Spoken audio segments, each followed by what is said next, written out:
The last hand Emily felt was the one that slipped away between her fingers, lost in a whirlwind of lights, laughter, and screams that seemed endless. She fell to her knees, feeling the asphalt burn her skin while the world kept moving, indifferent, as if the tragedy of a little girl was too small to stop the machinery of chaos. No one looked at her. No one stopped. No one seemed to notice that she had been left alone among thousands of strangers. But her mother had taught her something, a rule that to anyone else might have sounded strange, even reckless, but at that moment would mark the difference between fear and hope. If you ever get lost and there's no police officer nearby, find someone with biker patches. And if you see the name Hell's Angels, trust them. That phrase, so out of place in an ordinary conversation, would take on a profound meaning in the hours that followed, because what was about to happen would not only reunite a mother and her daughter, but change the way an entire town understood good and evil. Because sometimes true angels don't descend from heaven with white wings.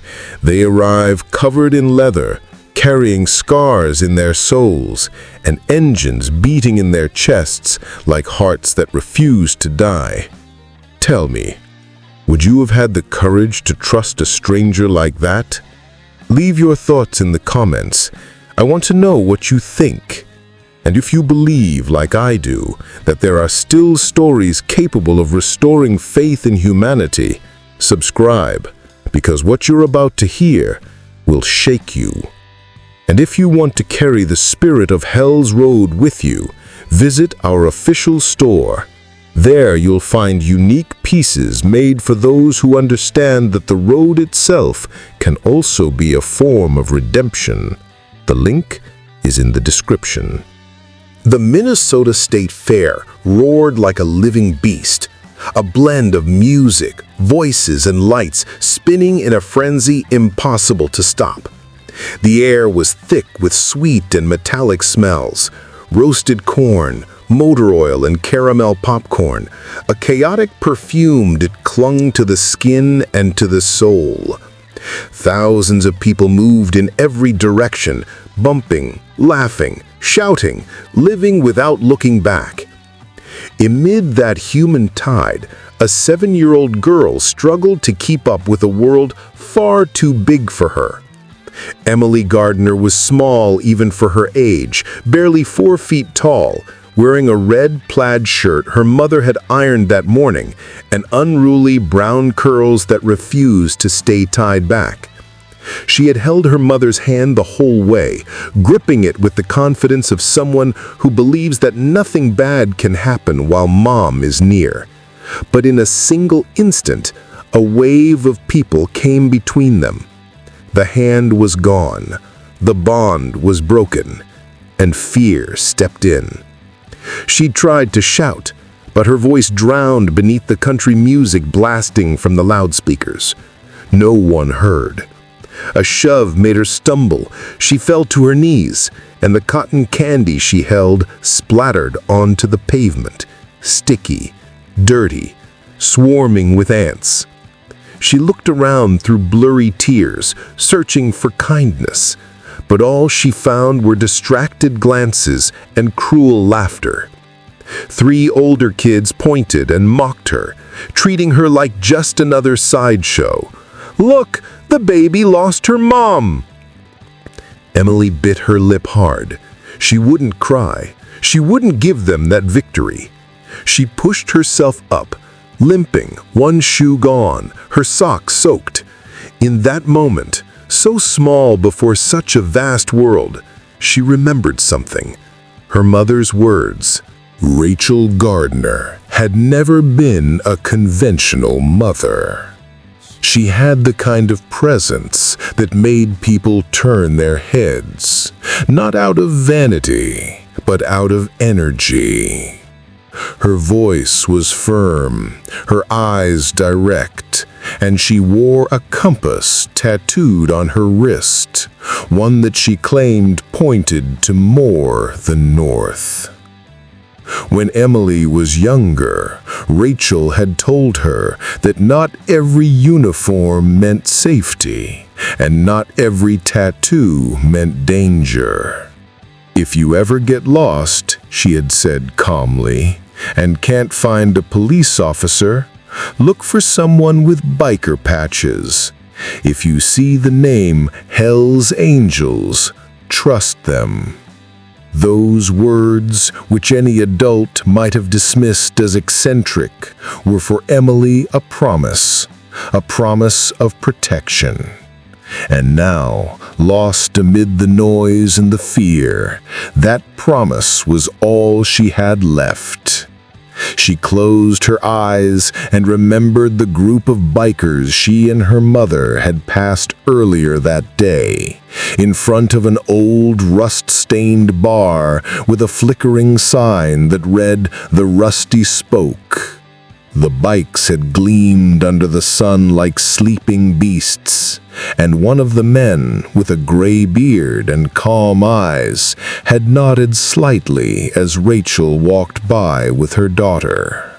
That image, fleeting yet warm, became her compass. Emily wiped her tears with the back of her hand and began to walk. She didn't know exactly where, but something inside told her to trust.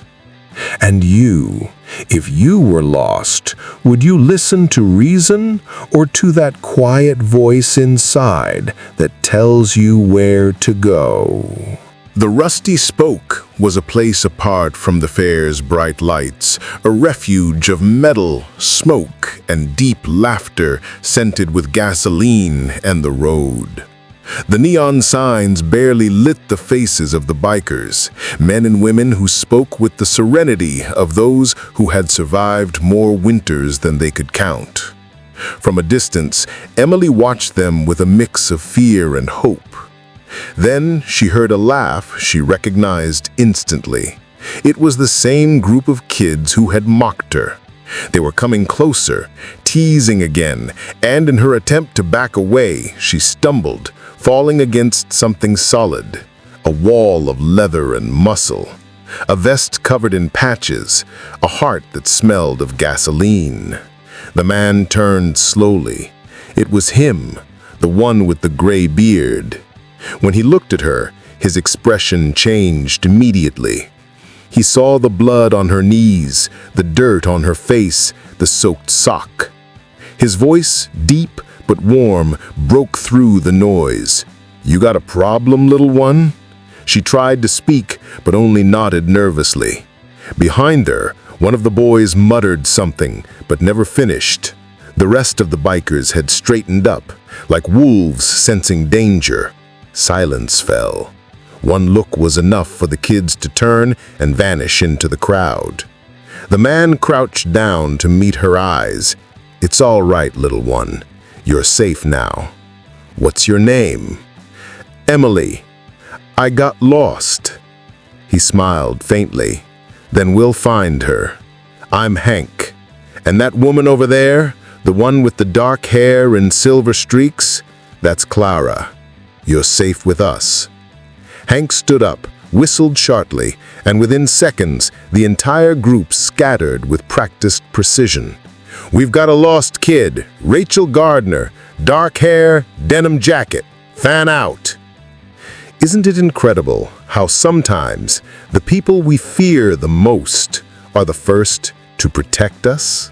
Here on Hell's Road, we believe appearances deceive, and every scar carries a story worth telling. If you're enjoying this story, make sure you're subscribed and join us every week for new journeys of redemption, faith, and raw humanity. And tell me in the comments, what part of this story hit you hardest so far? Meanwhile, Rachel pushed through the crowd with her heart pounding out of rhythm. Her voice broke from shouting her daughter's name, every second stretching into an eternity. When she finally spotted a police officer, he barely looked up from his lemonade. "Kids get lost all the time, ma'am," he said with a shrug. But Rachel didn't stop. She had no time for indifference. Then she saw it. A black leather vest, a skull with wings, and a pair of eyes that recognized her before she could even speak. "Rachel Gardner," the man said. "Your daughter's with us. She's with Clara. She's safe." The name hit her like lightning. Clara. The past came flooding back.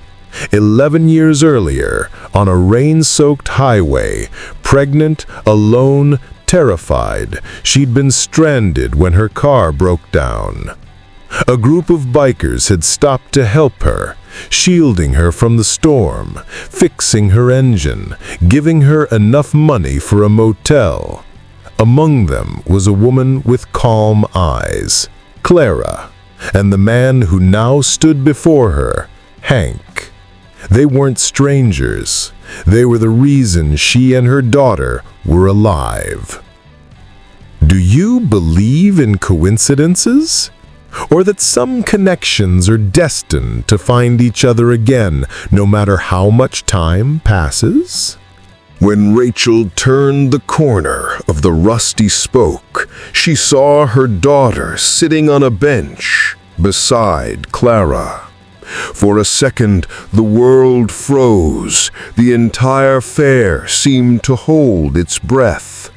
Emily ran toward her, and Rachel caught her mid-stride, holding her so tightly it felt like the whole world was coming back together again. "Mom, you were right," Emily whispered between sobs. "They helped me." Rachel smiled through her tears and hugged her even tighter. Clara approached slowly, her expression soft but steady. "Looks like what you planted 11 years ago is still growing," she said. Rachel looked at her, voice trembling but sure. "And I never forgot you." The next morning was calm. Inside Betty's diner, the usual chatter fell silent when a group of Hell's Angels walked in. No one said a word, but every eye turned toward them. Until Walter, the owner, broke the tension, approaching with a coffee pot in hand. "I heard what you did last night," he said as he filled their mugs. "Breakfast is on the house." Clara smiled humbly. "We only did what anyone would have done." Walter shook his head. "No, not anyone." The conversation slowly returned. A woman leaned toward Rachel.